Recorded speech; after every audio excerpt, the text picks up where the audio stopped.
everybody, Kim here. Okay, sorry. It's a Monday. I belong to a group that meets once a month. And there's always a theme because we have a social hour before the meeting time. And we're supposed to provide food that kind of goes with the theme. Today's theme was, dun dun dun, school lunches! So, and as I'm going through, I know what I fed my kids in the 90s. I know what my parents fed me in the 70s and 80s. What do kids eat now? Because the ideas they were coming up with just didn't really, I'm like, that's some school lunch. And then, oh, sorry, I can't find a big, huge square pizza or rectangular pizza that I can cut up. So, I decided I was going to make peanut butter and jelly sandwiches. So I made peanut butter and jelly sandwiches, and I made peanut butter and honey sandwiches, which that's a really long thing because when I didn't learn about peanut butter and honey sandwiches until my family moved to Idaho. And there were kids that had peanut butter and honey sandwiches, and I'm like, are their parents poor and they can't afford to buy the jelly? Or do the parents just not care about them enough to give them jelly? That was a 9-year-old's brain trying to figure out why these kids were eating peanut butter and honey. Comes to find out, they really like peanut butter and honey. So I made some peanut butter and honey sandwiches, and I made some peanut butter and jelly sandwiches, and I put them in a brown bag with an apple, a mandarin orange, and some chips. That's what I was sent to school for lunch. And with a loaf of bread, jar of peanut butter, jelly, honey. I got 11 lunches out of it. Sorry. I just thought it was really cute. And then I wrote little affirmations like, you got this. You're the bomb. You make the day great. You know, stuff like that. So they felt like they were getting a bag lunch from their mom or their father, grandmother, whoever made their bag lunches. Sorry, I just had to throw that in. So if you see any peanut butter or jelly on my dress, ignore it. I looked, I didn't see any. My dog hasn't been like trying to attack me to get peanut butter off my dress. He did eat a couple chips off the floor that got spilled, but he liked those. So today we are going to talk about the 12 tribes. Researching this one, and I mean, I checked the encyclopedia, I read newspaper articles, I watched interviews. I really researched this one, and I was shocked at what I found. The church was started in 1975 by Eugene Spriggs. And the whole reason he started the church was he was a member of the Presbyterian Church. And he and some friends showed up one Sunday for worship services. And there was a sign up saying, yeah, we canceled church today because of the Super Bowl. And they all went, what? Which I can kind of understand going, what? You canceled it because of the Super Bowl? But, so Sprigg and his wife and some of their friends went back to his house and they held their own worship service. And so that is officially the beginning of the 12 Tribes Church. Now, the 12 Tribes Church is also previously known as the Northeast Kingdom Community Church because of its location in the northeast corner of Vermont, and later it became known as the Messianic Communities. And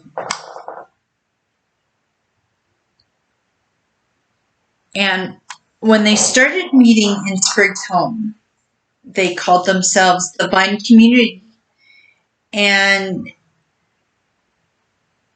he began to baptize members in a local pond as an act that, or excuse me, not as an act. He baptized people in a local pond, and that act alienated the Chattanooga Christian community because he was not ordained in any denomination. They also began observing the Sabbath on Saturday. They said Saturday was their Sabbath, which is a Jewish custom. And there are other churches that choose to view Saturday as their Sabbath. Which is fine, because that, my understanding is that was quite common until the Council of Nicaea, and they said, nope, Sunday's going to be the day of worship. Everybody's going to worship on the same day.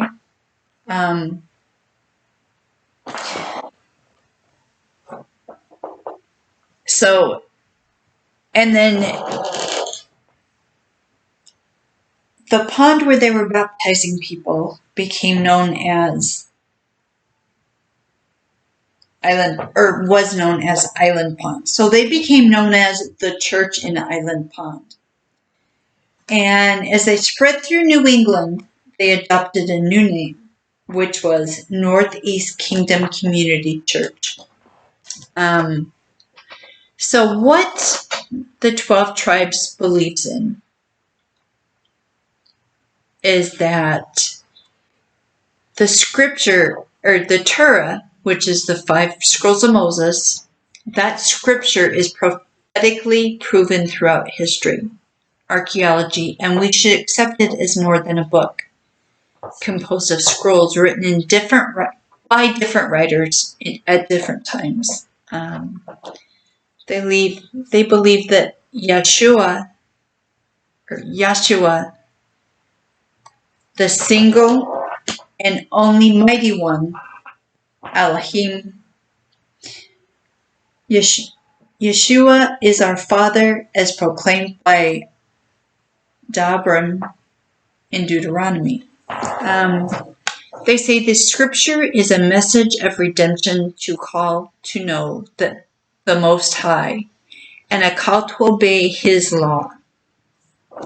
He will restore all things. They believe they must follow the calendar of Moses, which is governed by the 12 constellations, the sun and the moon, and agriculture. The Roman calendar that we all follow today is a great error and falsehood to place one's trust in. So, that's kind of their beliefs, religious beliefs. They are flat earthers, and the waters below separated from the waters above.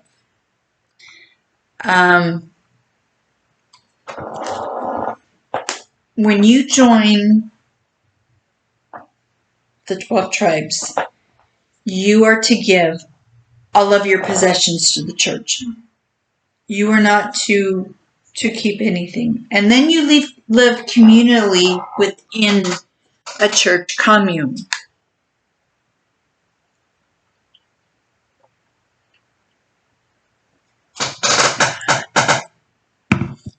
And they do blend both Christianity and Judaism. And the 12 tribes, they have communes, it sounds like almost all over the world. And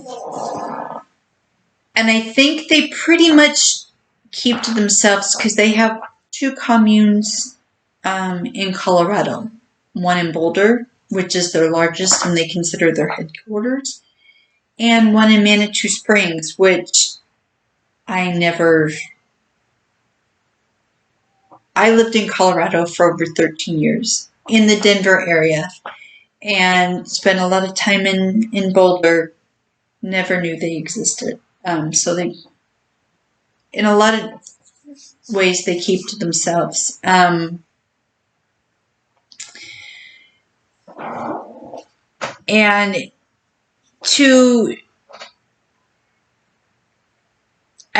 This is a very controlling authoritarian group. They control every portion of a member's life. I mean, even right down to how many pieces of toilet paper they can use. Two, if you're wondering. They can use two. And a lot of people think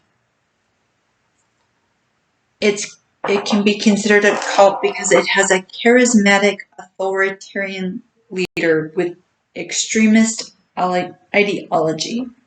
And it's an all or nothing belief system. You can't join and say, I just don't feel like going today. I'm not going to go. No. You have worship services twice a day, every day, to go and pray, to learn scripture, to be preached to. That's twice a day. And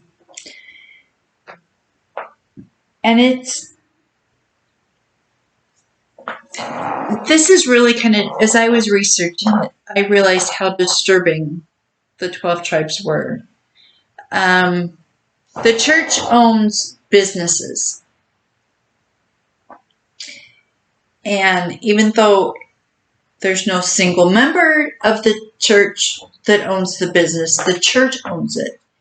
And I mean, they have construction businesses. They have real estate. They have delis, restaurants. They have, I mean, if you can name it, they probably own one of them.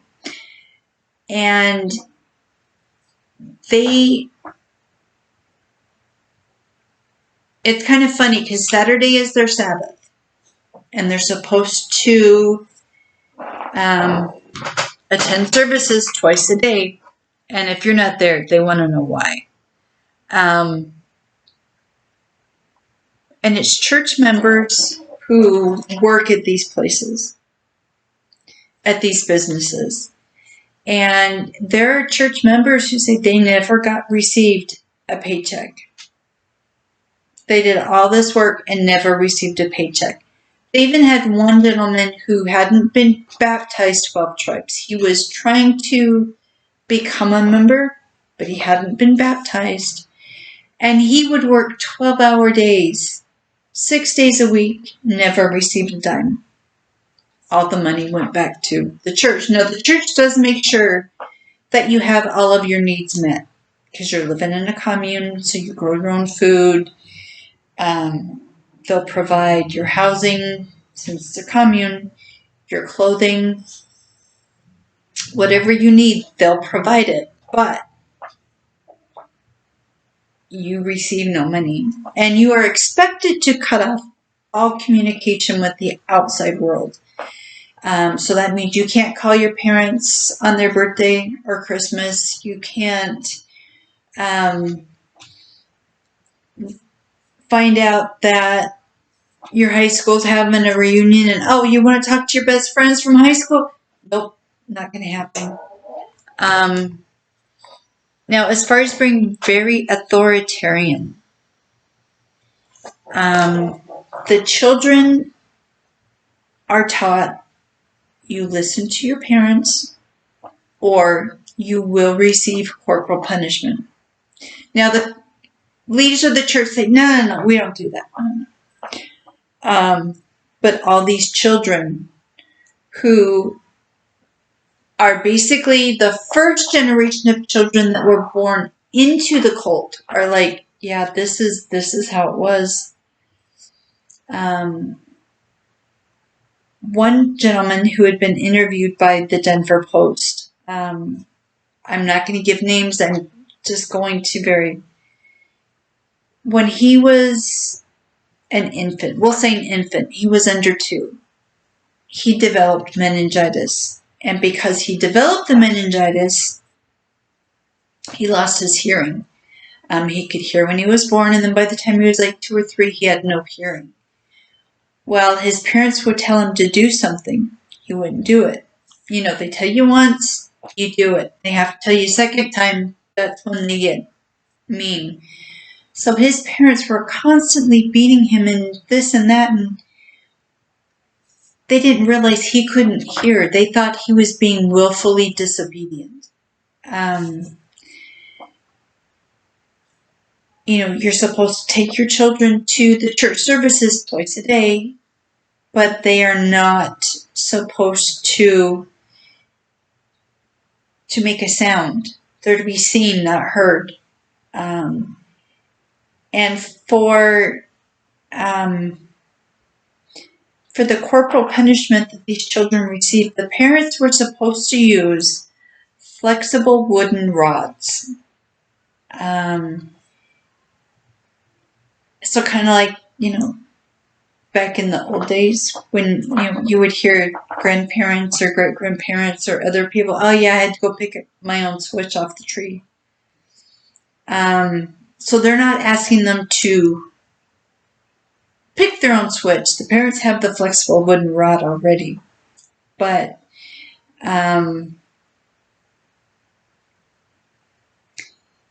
it's, and now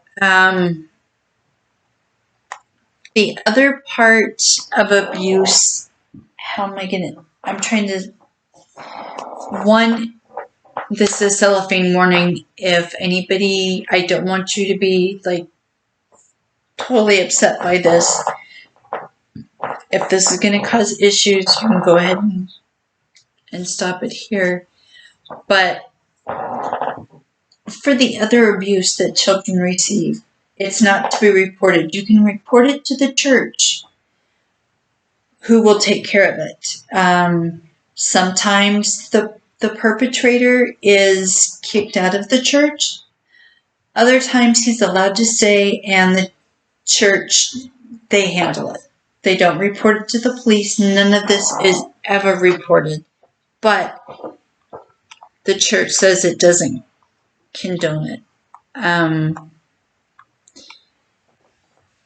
Now, I kind of, touched on this, but I didn't go really into it.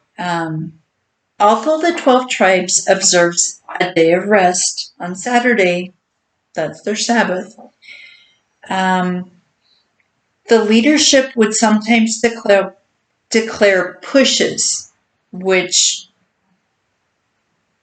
the members would work through gathering. So you would miss your morning gathering, or you would miss your evening gathering.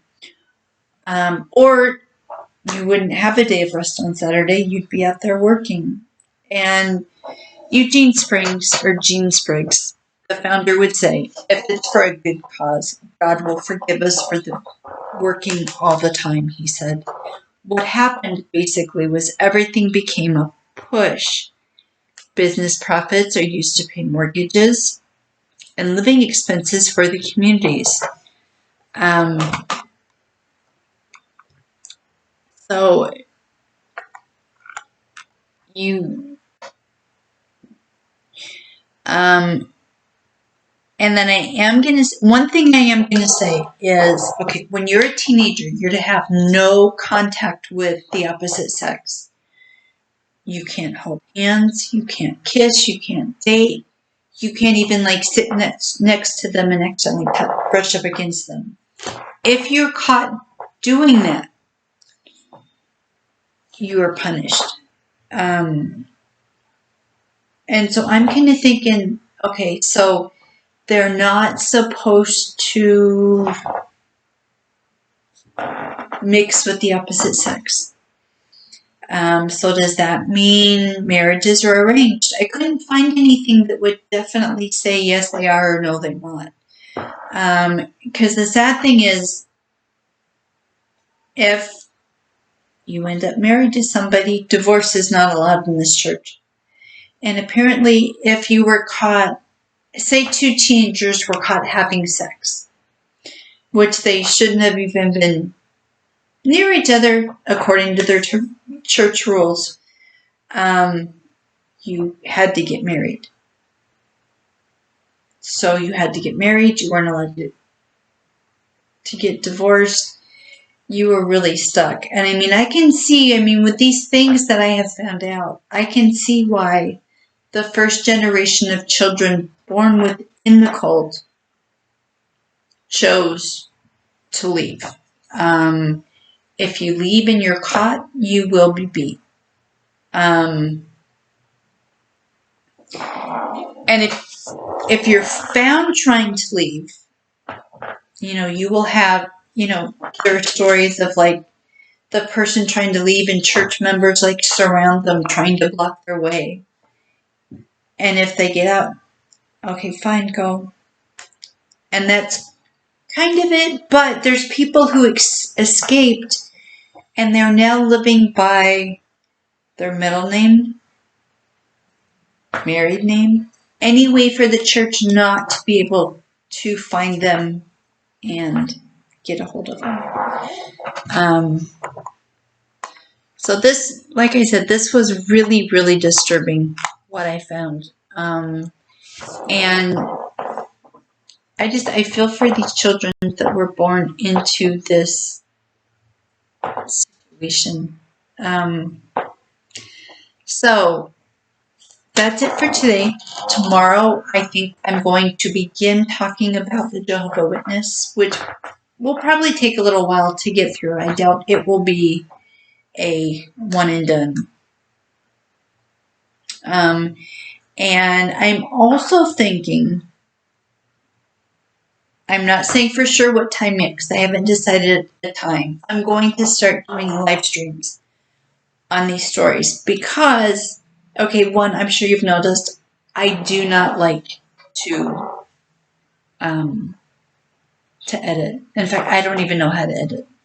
I record it, it goes up, goes off. But, so I think I'm going to start doing live streams. I will definitely keep you all apprised of the time I decide on. I want to see what time in my outside of my house is quiet to be able to do this, to do the live streams. And if I have to change rooms, I'll change rooms. I just like my office. It's got all my dolls. So I will keep you apprised of that. If any of you have a time which would work better for you than others, let me know. We'll kind of, we'll take a look. I'm trying not to say this is when I'm doing it. I want your feedback. I want your participation. If you leave a comment, I'll read it. Have a question, I'll answer it. But yeah, if you enjoy this content I'm creating, please like, subscribe, share it if you think other people would enjoy it. And I will see you all tomorrow. Bye.